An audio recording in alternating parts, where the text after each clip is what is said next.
The Kuku Pot and items that can be crafted from it are easy to ignore in Crimson Desert. This is a huge mistake, however, as the various weapons, packs, and even mounts that can be crafted with the Kuku Pot are incredibly powerful and helpful and often add unique gameplay elements to experiment and have fun with. This comprehensive guide will cover just about everything you need to know to get the most out of Kuku Pot Crafting, and as usual, useful timestamps can be found in the video description. That said, I strongly suggest that you do watch the entire video through, as it's loaded with useful information that even experienced players might not know about. To begin, Kuku Pot Crafting first becomes available after completing the mysterious plot quest in Chapter 4 of the main questline. After learning how to use the Kuku Pot, we can return to Grimnir at the Kiln Den workshop to engage with his Kuku Pot crafting services. The first thing you'll notice is that very few, if any, of the crafting recipes I'm showing on screen will be available. That's because they must be unlocked, and the vast majority of Kuku Pot recipes are unlocked through completion of the 4 major Witch Questlines, where specific Sanctums must be cleared and restored to power. There is also an important Kuku crafting component that can be obtained at each of these Sanctums after they are restored, but more on that in just a moment. The first witch we will meet, Elowen, is part of the main questline, specifically the missing seal in Chapter 5. She's located near the Witchwoods southwest of Castle Hernand.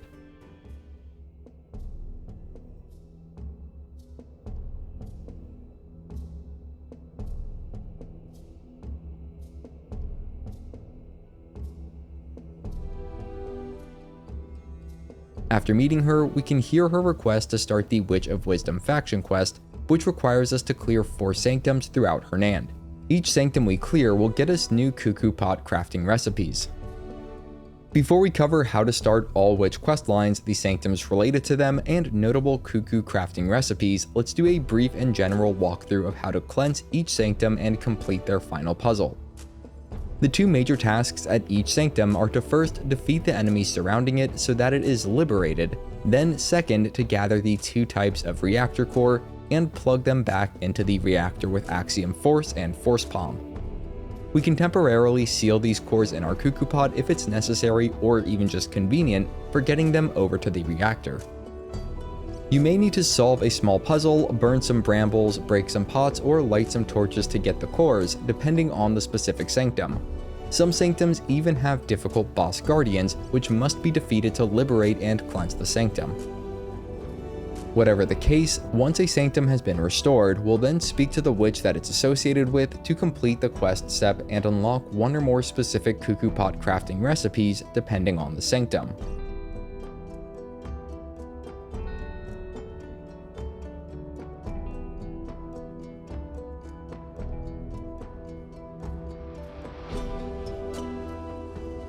Don't fast travel away just then though, as we can use Blinding Flash on the front dial-like panel on the reactor after it's been powered up to complete one last puzzle.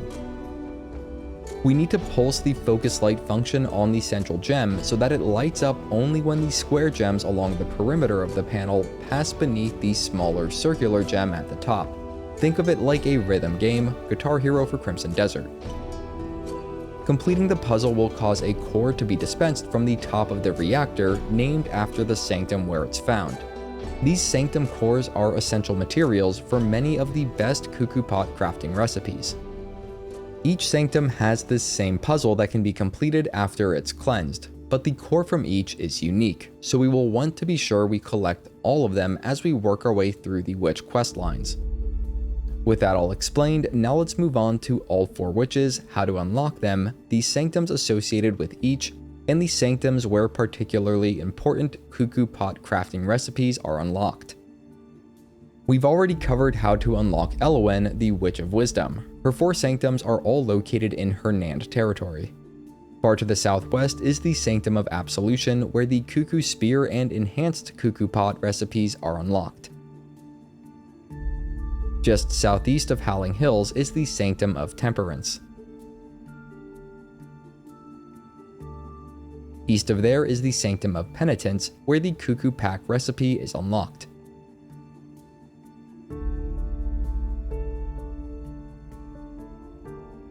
Quite a far distance away, northwest of Hernand Castle, is the Sanctum of Benediction, where the Kuku Marni laser helm recipe is unlocked. I'm not sure if we must complete the Witch of Wisdom questline in order to access the other 3 witches, but if you are unable to find them, then that is likely the reason why. Moving on to the first of those, the Witch of Kindness, we can first find Bari near the Silver Wolf Cave in Peloon. This location is located in the Snowy Mountains. Bari will be disguised as a stranger huddled underneath an isolated tent, shivering cold. We must light the torch near her to complete this first step.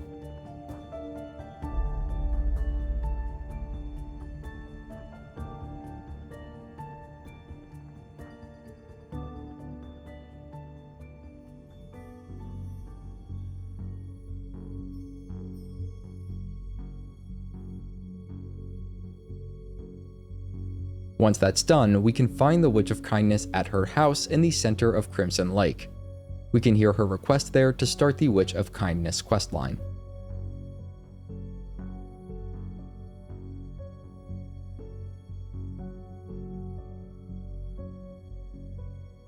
The 4 Sanctums of Bari are spread between northern Hernand and Peloon. The first, Sanctum of Atonement, is just above the A in Hernand, and it's where we unlock the Kuku Watcher Pack recipe.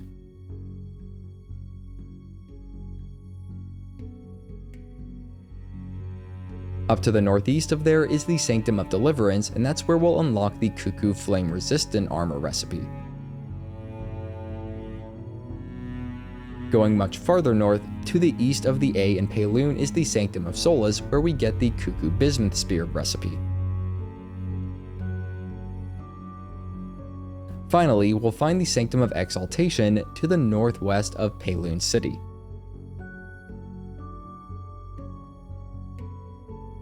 Third on the list is the Witch of Humility, Lyselia. To unlock her, we'll need to find a person hanging from a broken bridge near Bagan, southeast of Peloon City.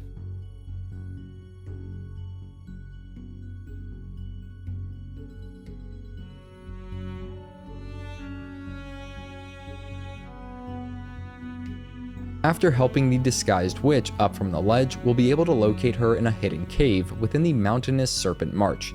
It's located to the west of Delesyia.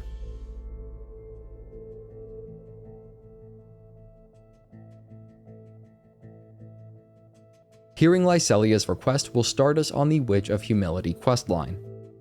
All 4 of her sanctums are found throughout Delesyia. The first, Devotion, is to the southwest, near Dewhaven. Cleansing it will get us the recipe for the Kuku Ice-resistant armor.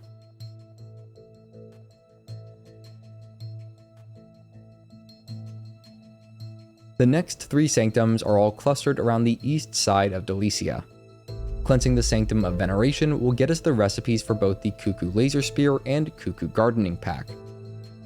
At the Sanctum of Faith, we will unlock the Kuku Transmission 999K Pack recipe. Finally, at the Sanctum of Oblation, we will unlock the recipe for the Kuku Insect Gathering Pack. Last but not least is the Witch of Strength, Areciel. To unlock her, we will need to go a short distance north of Tashkalp in the Crimson Desert. A beggar child will be found near the notice board by the Tomaso Fork Post House. This is the witch in disguise, and to pass the test, we must give her a coin.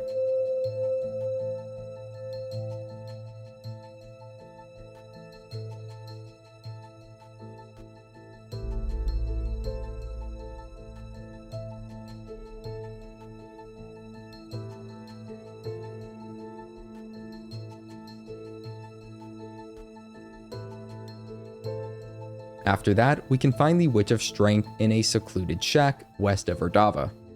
We can go hear her request there to start the last Witch questline.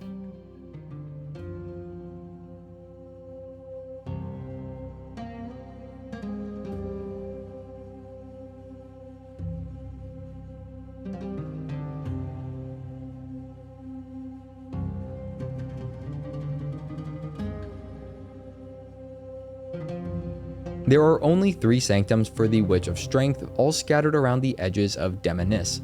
To the south, near the Serpent March, is the Sanctum of Revelation.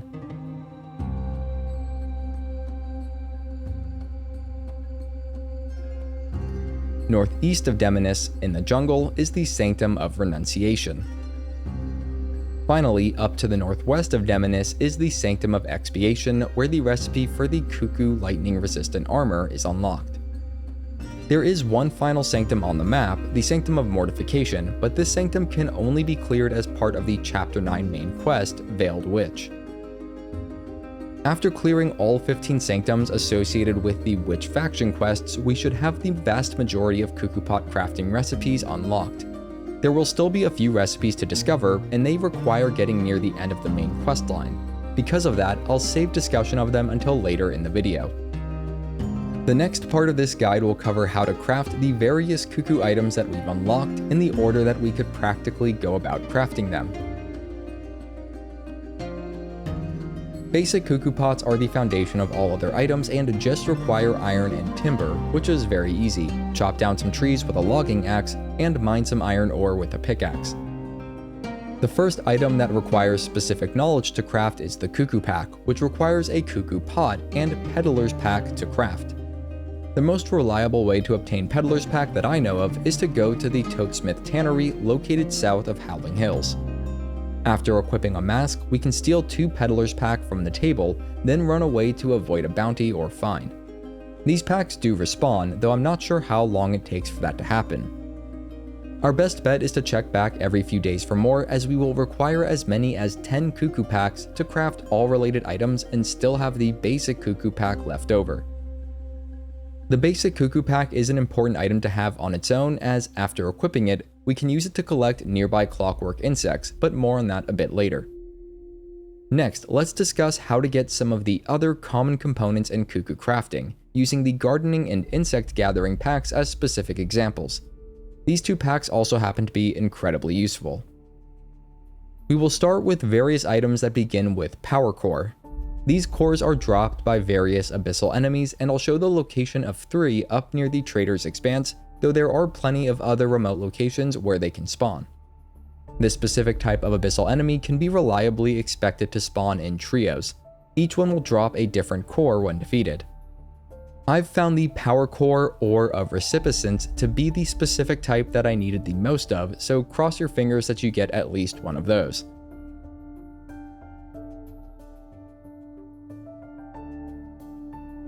Next are the Sanctum related cores, and I'll use the Kuku Gardening Pack for an example, as it's one of the best Kuku items and requires the only Sanctum core that we might not have yet, the Core of Mortification.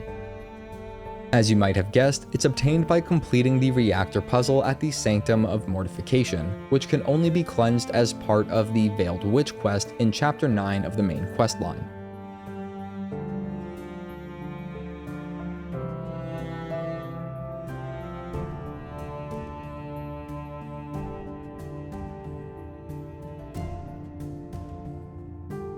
Finally, we have Abyss Cells. I have a whole separate guide on how to get an Abyss Cell farm set up at the Howling Hill camp, which I'll link near the bottom of this video's description.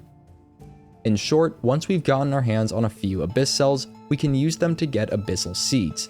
These seeds can be planted at the camp farm and, if fertilized properly every day, will eventually grow into trees with as many as 5 Abyss Cells for each planted seed. The main reason I recommend getting both the Kuku Gardening Pack and Insect Collecting Pack is that they make harvesting certain materials extremely easy. This includes the very troublesome rubber from rubber trees, along with the palmer leaves and palmer beetles, both of which are required to craft a steady supply of enhanced palmer pills.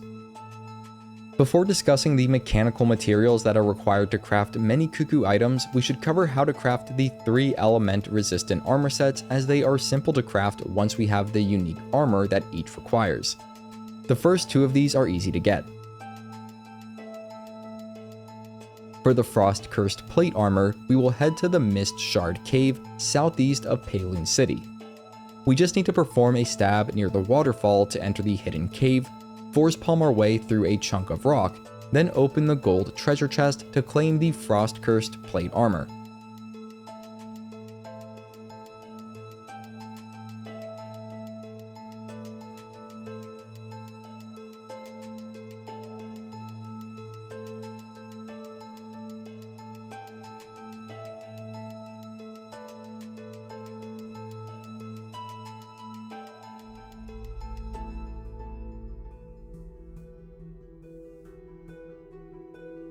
For the Scorchflame plate armor, we will go to the golden trading post that is located northwest of Demonis City.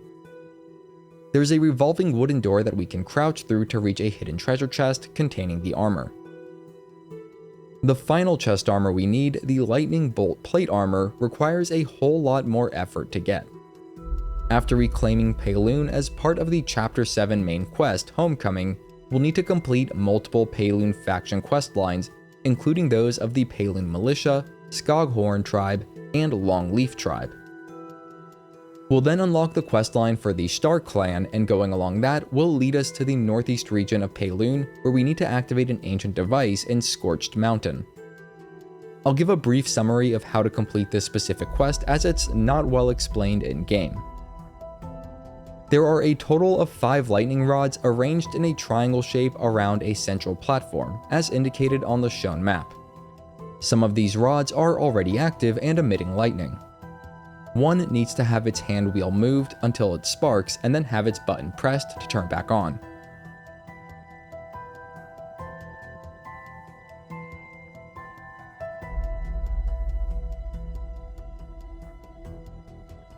Two others need to be repaired using Nature's Grasp to pick up and move a detached rod back to its pedestal.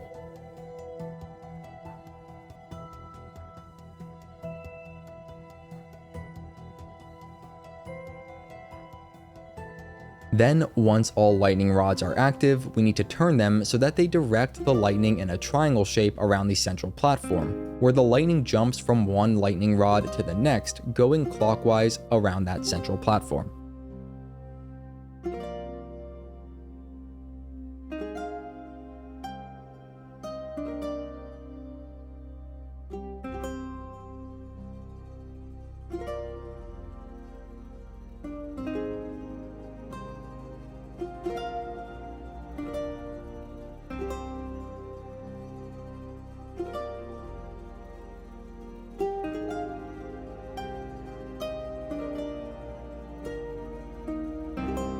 Once we've accomplished that mighty task, we can stand on the central platform to advance the questline.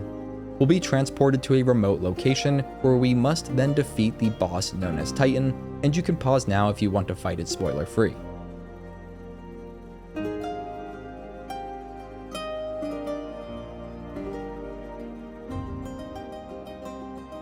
The first 2 phases of the Titan fight are not so bad, but the Gigantified Titan can be tough. I ended up just waiting for him to slam his fist down, then attacked it with melee to deal the majority of damage. If someone else has a better strategy, please share in the comments below.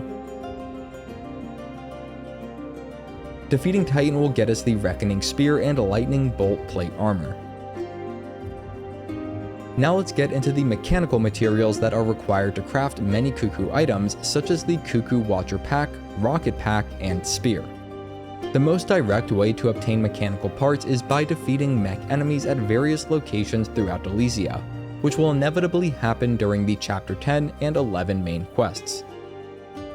Nearby clockwork insects, which are needed to craft the Kuku Watcher Pack, can be collected by equipping and activating the standard Kuku Pack.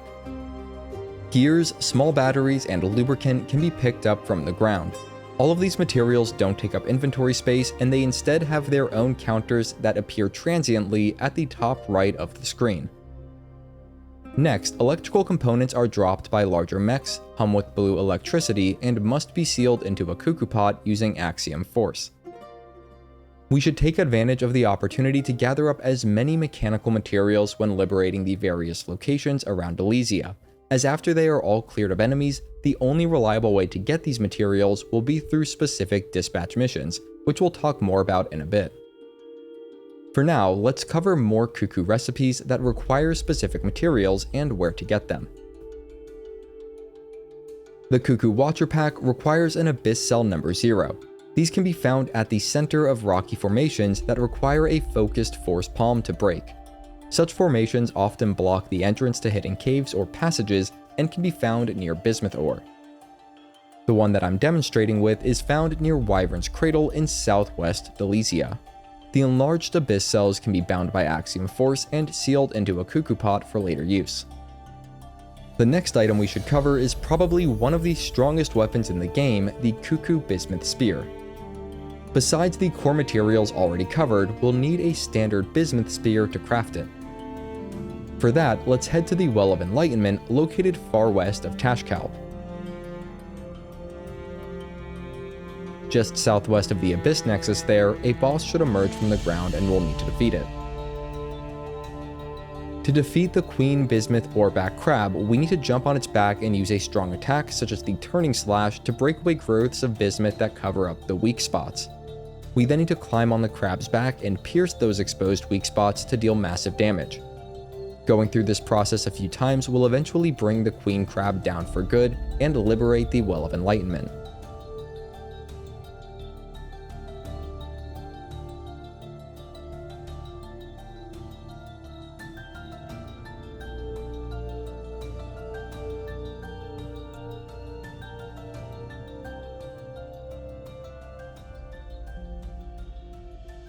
With that done, we can find a free bismuth spear near the grindstone at this settlement.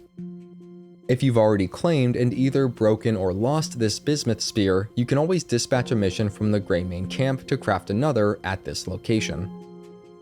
Unlike the standard bismuth spear, the Kuku bismuth spear does not have durability and so will not break. It can also be upgraded, and once it is fully upgraded, becomes one of the strongest weapons in the game. At least that has been my experience with it. The next item I want to cover is the Kuku Transmission 999K pack. The specific item we need to get for it is the Hologram Projector. I can't say for certain if other faction quests must be completed within the Crimson Desert region first. You might as well start by going to the Crimson Mountains Fortress southeast of A.T.A.G to see if the required quest is automatically unlocked. If not, we can get started on some Crimson Desert faction quests by going to A.T.A.G and looking around for quest notices and NPCs that need help.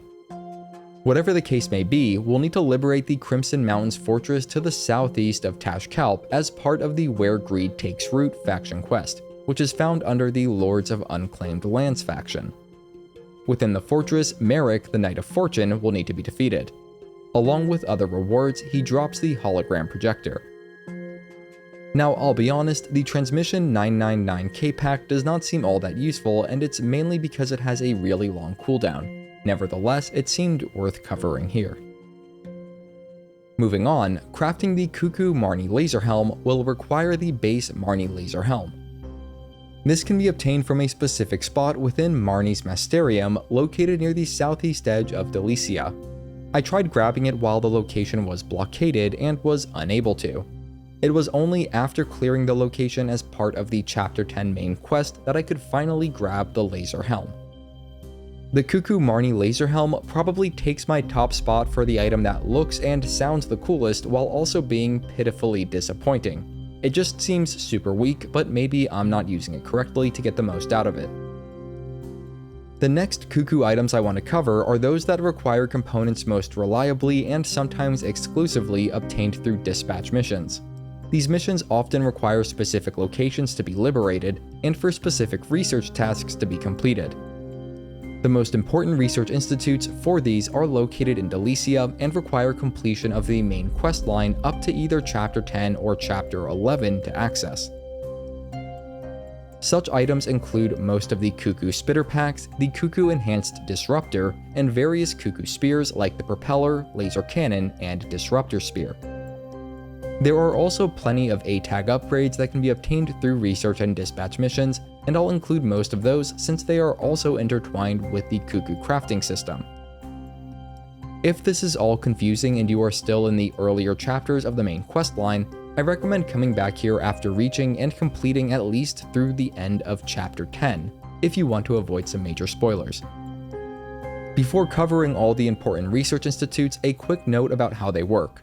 Once we've completed the prerequisite main quest to access a given institute, an example being Chapter 4 for the Scholastone Institute, we'll need to complete an intro request for the lead researcher of that institute, usually to bring them a specific material. After that, we can do their first research task, then go around the area they are located to make different observations and report to nearby researchers in order to unlock more advanced research tasks.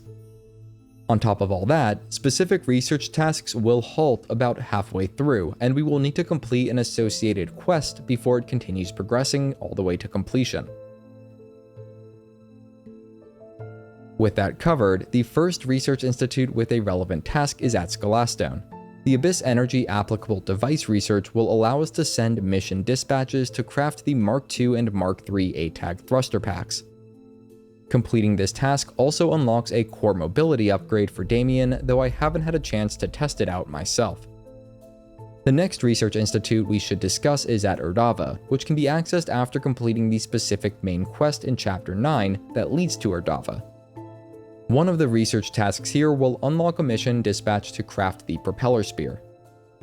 Moving on to the Dewhaven Keep Research Institute, we can complete the lead researcher's task after finishing the Chapter 10 main quest.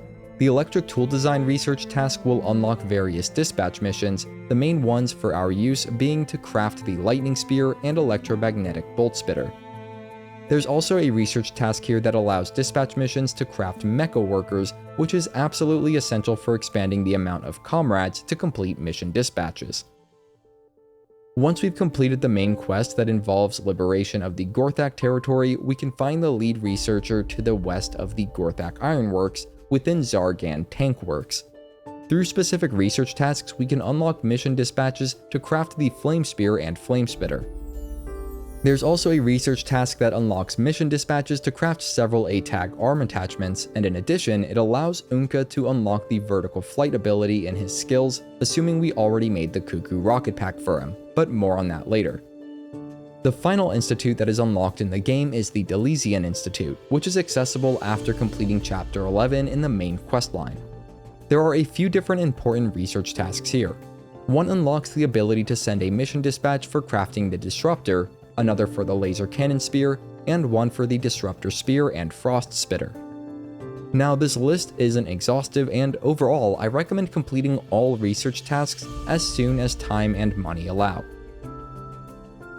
Once we have the research done to send out the mission dispatches, we then need to liberate the actual locations where those missions are carried out.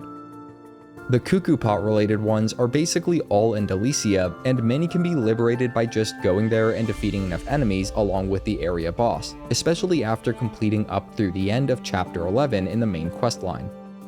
Some of the most important locations to liberate include Marni's Masterium, where we can send mission dispatches to craft the Laser Cannon Spear, Cogwheels, electrical components, and various A.T.A.G mods. If items aren't directly added to your inventory upon completion of a mission dispatch, they can be found in your personal storage.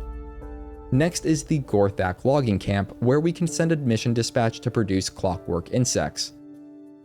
At the Rustfield Scrapyard, we can send mission dispatches to produce various A.T.A.G mods and the Disruptor, which is needed to craft the Kuku Enhanced Disruptor Pack. Marni Steel Armory is where we can send mission dispatches to craft the Disruptor Spear, Frost Spitter, A.T.A.G boots, and the insanely useful mecha workers. Then there is the Aeronautical Research Base, where we can send mission dispatches to craft A.T.A.G thruster packs and small batteries.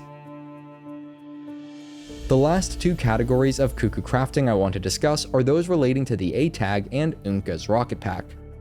First, we can get the recipe for the small Kuku A.T.A.G by completing the Pot and Weapons faction quest for Ironflame Orcs. I believe this becomes available after finishing Chapter 10 in the main questline.